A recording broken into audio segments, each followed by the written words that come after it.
I thought my husband didn't want children, until I found baby clothes in his car with my sister's name on them and realized the betrayal had been years in the making. I'm standing in our driveway, holding a tiny yellow onesie in my trembling hands. It still smells like detergent Dreft, the baby kind. The tag inside reads property of baby Kaylee Morrison in neat handwriting I'd know anywhere. My sister's handwriting. My husband Jake is walking toward me from the garage, and when he sees what I'm holding, he doesn't look surprised. He doesn't look guilty. He just smiles, like he's been waiting for this moment. Like this was always part of some plan I wasn't smart enough to see coming. "Claire," he says, my name soft in his mouth like an apology he doesn't mean. "Let me explain." But I already know. Somewhere deep in my bones, I already know. Let me back up. My name is Claire Elizabeth Hartman. I'm 46 years old. I live in a 3-bedroom ranch house in Naperville, Illinois, the kind of suburb where everyone's lawn looks the same and the grocery store plays soft jazz over the speakers. I've been married to Jake for 11 years. We met at a friend's backyard barbecue when I was 35, just when I'd stopped believing I'd ever meet someone. I'm telling you this story today because I need you to understand something. Betrayal doesn't always look like an affair. Sometimes it looks like 1,000 small lies stacked so carefully you don't see the tower until it collapses on top of you. For 11 years, every time I brought up having children, Jake had the same answer. "We're not ready yet, babe." At first, I believed him. I was 35 when we got married, not ancient, but not exactly fresh out of college either. I figured he needed time. We both had demanding jobs. I was working as an office manager at a dental practice, managing schedules and insurance claims and patient complaints. Jake was in sales, always traveling, always chasing the next commission. We told ourselves we'd get there, someday. But someday kept moving further away. By the time I turned 40, I started feeling the clock ticking louder. I'd see women at Target pushing strollers, their toddlers sticky with juice and crackers, and I'd feel this ache so deep I couldn't name it. I'd watch my friends post first day of school photos on Facebook, their kids holding little chalkboard signs, and I'd have to close the app before the jealousy ate me alive. I brought it up again on my 41st birthday. We were at Olive Garden, Jake's choice, not mine, and I said, "I think we should start trying." He reached across the breadsticks and squeezed my hand. "Claire, I love you, but we're still not in a place for that. Financially, emotionally, we need to be smarter." "We have savings," I said. "We have a house, we're stable." "Stable isn't the same as ready." His smile was patient, like I was a child who didn't understand grown-up things. "Trust me, when the time is right, we'll know." I swallowed my disappointment with a mouthful of salad and let it go. That became our pattern. Every 6 months, I'd try again. Every 6 months, he'd give me a reason to wait. The car needed new tires. The roof might need replacing. His job was uncertain. My job was stressful. We needed a vacation first. We needed to pay off the credit cards. We needed. And I started to believe him. I started to think maybe I was the problem. Maybe I wasn't ready. Maybe I was being selfish. Meanwhile, my younger sister Bryn was living a completely different life. Bryn is 38, 8 years younger than me, and somehow she's always been the favorite. Growing up, it was like living in her shadow even though I was older. She was the cheerleader, the honors student, the one who got into Northwestern. I was the responsible one, the one who babysat while mom and dad went to Bryn's volleyball tournaments. When Bryn got pregnant at 36, unplanned, unmarried, but glowing with joy, my mother practically threw her a parade. I remember the day she announced it. We were at Mom's house for Sunday dinner, which was really just Mom microwaving a Costco lasagna and pretending she cooked. Bryn walked in with this Cheshire cat grin and said, "I have news." Mom gasped, "You're engaged." "Better," Bryn held up a sonogram photo. "I'm having a baby." Mom screamed. She literally screamed and pulled Bryn into her arms, crying happy tears, saying, "Oh my God, I'm going to be a grandma." I sat there with my fork halfway to my mouth, feeling like I'd been slapped. No one asked me if I was okay. No one noticed that I'd gone completely silent. My mother was already on her phone, texting relatives, posting the sonogram on Facebook with a caption that said "blessed beyond measure." Jake, sitting next to me, squeezed my knee under the table. "You okay?" he whispered. I nodded, even though I wasn't. Bryn had her baby girl, Kaylee, 7 months ago. The whole family rallied around her like she'd done something heroic.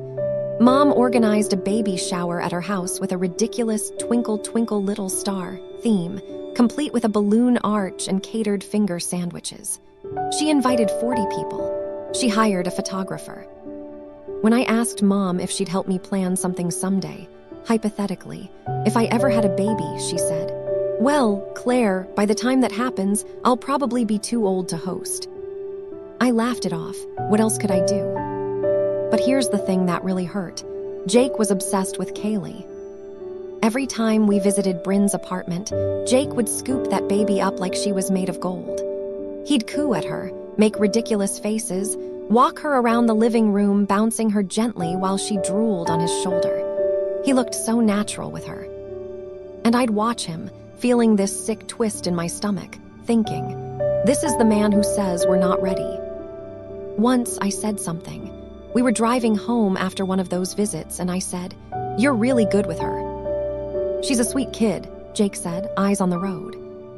"It makes me think, maybe we are ready." His jaw tightened. "Claire, don't start." "I'm just saying." I said don't. His voice was sharp, final. I shut up. I always shut up. Yesterday, everything shattered. Jake had left for a work trip, or so he said. He was supposed to be in Indianapolis for 3 days, meeting with clients. But yesterday afternoon, I got a text from him, flight delayed, staying another night, love you. I was annoyed but not suspicious. Jake traveled all the time. Then, around 5 p.m., I got a call from our neighbor, Tom, who lives 2 doors down. "Hey, Claire, just a heads up. Your garage door's been open all day. Wanted to make sure everything's okay." I frowned. Jake's out of town. "Oh, well, his car's in the driveway." My stomach dropped. I walked outside, and sure enough, Jake's silver Accord was parked right there, plain as day. Which made no sense. He'd left in that car yesterday morning.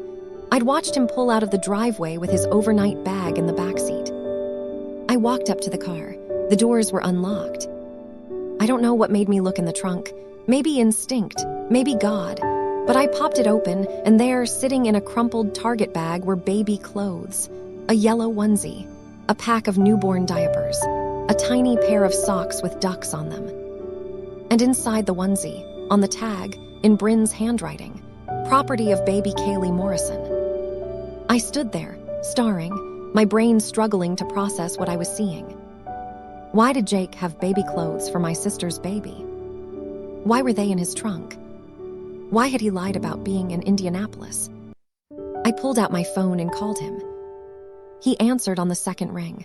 "Hey, babe, what's up?" "Where are you?" My voice was shaking. A pause. "Indianapolis, I told you." "Your car's in the driveway, Jake." Silence. "I found the baby clothes." More silence. Then that smile. I couldn't see it, but I could hear it in his voice. "I'll be home in 20 minutes. He hung up. When Jake walked through the front door, I was sitting at the kitchen table with the onesie in front of me like evidence at a trial. He looked calm, too calm. "You want to tell me what's going on?" I said. He sat down across from me, folding his hands like we were about to discuss mortgage rates. "I've been helping Bryn." "Helping her with what?" "She needed someone to pick up stuff for the baby. Diapers, clothes, formula. She's overwhelmed, Claire. Single mom, working full-time, no support. She has mom. Your mom's not exactly reliable. So you just decided to be her errand boy." She asked for help. I said yes. I stared at him.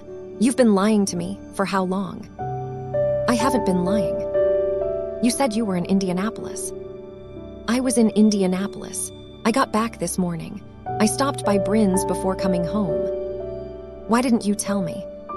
He leaned back, his face unreadable. Because I knew you'd react like this. React like what? Like a wife who just found out her husband's been sneaking around with her sister. Jesus, Claire, it's not like that. Then what is it like, Jake? Because from where I'm sitting, it looks like you've been playing house with Bryn and her baby while telling me we're not ready to have one. His jaw tightened. You want the truth? Obviously. He exhaled slowly. We're not having kids, Claire. We're never having kids. The words hit me like a truck. What? I don't want children. I never did. I felt the room tilt. You never did. Then why did you marry me? Why did you let me think? Because I thought you'd get over it. I couldn't breathe. You thought I'd get over it. You were 35 when we met, Claire. I figured the ship had sailed. I thought we'd just live our lives, travel, enjoy each other. I told you I wanted kids on our second date. I know. And you lied. I didn't lie, I just didn't commit. I wanted to scream. I wanted to throw something. Instead, I said very quietly, "Why are you helping Bryn?" He looked at me for a long time. Then he said, "Because Kaylee's mine." The world stopped. What? Kaylee's my daughter, Claire. I couldn't process it. The words didn't make sense.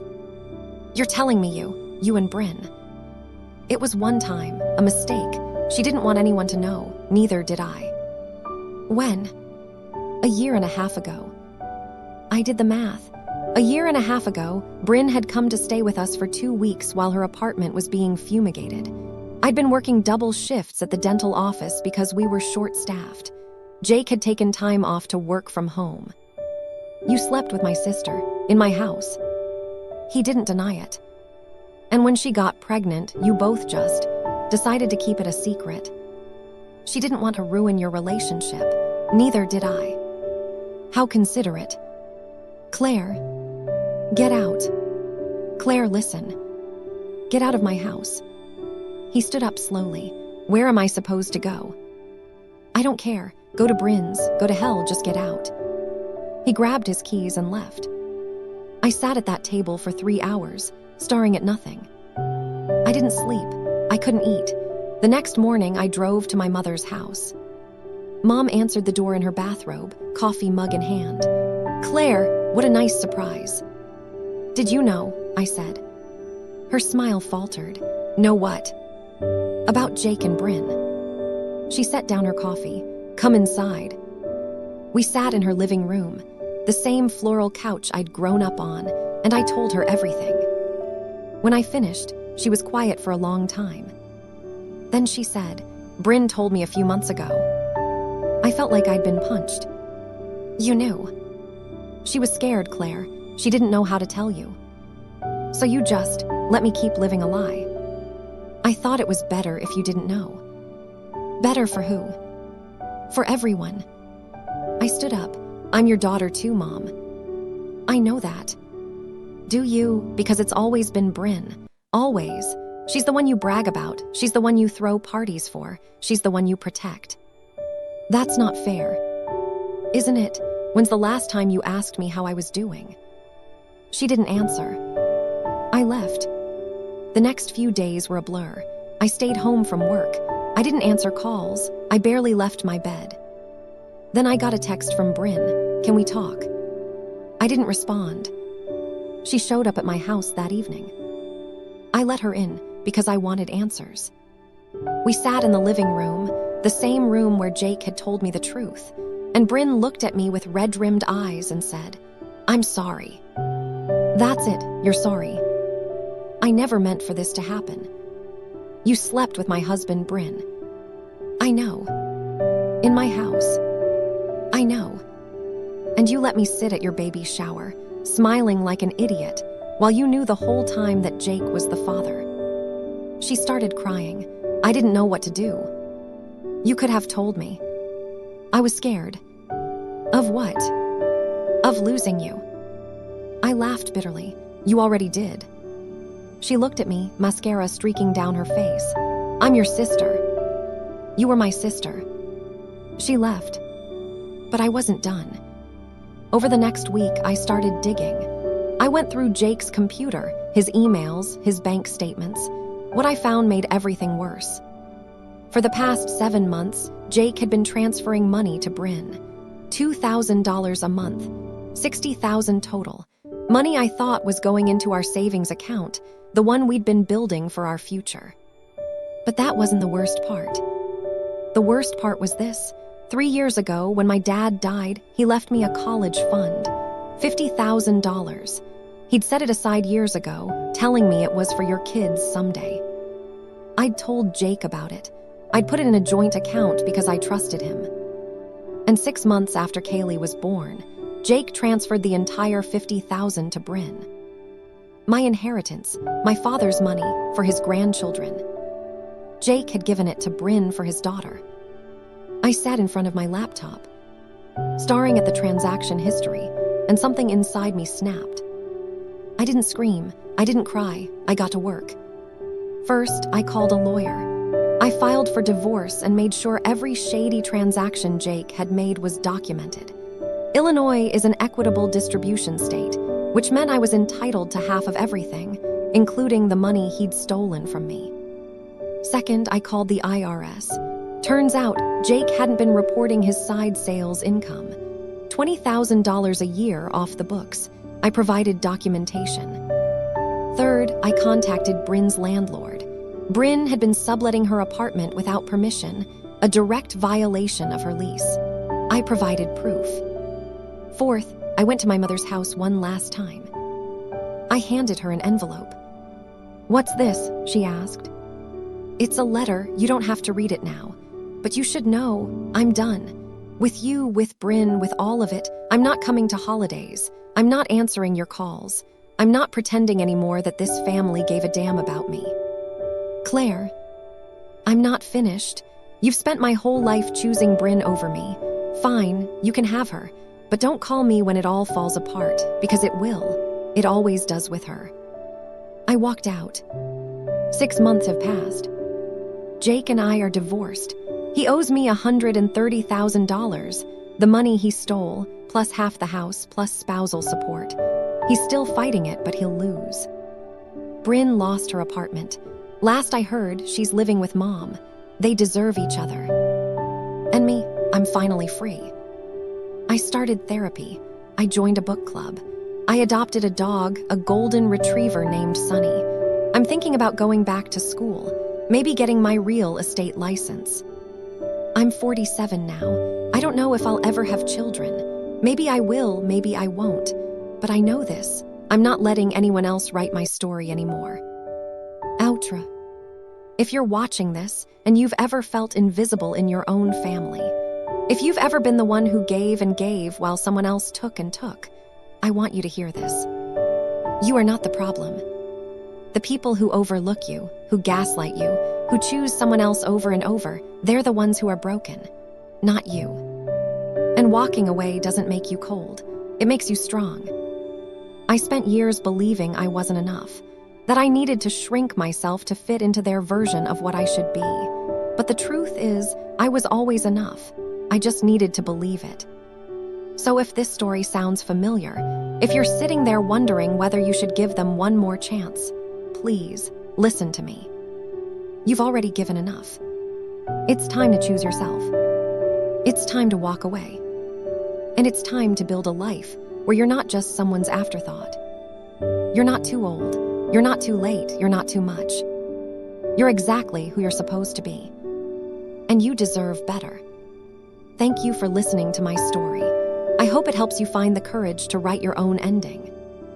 Because you deserve a beautiful one.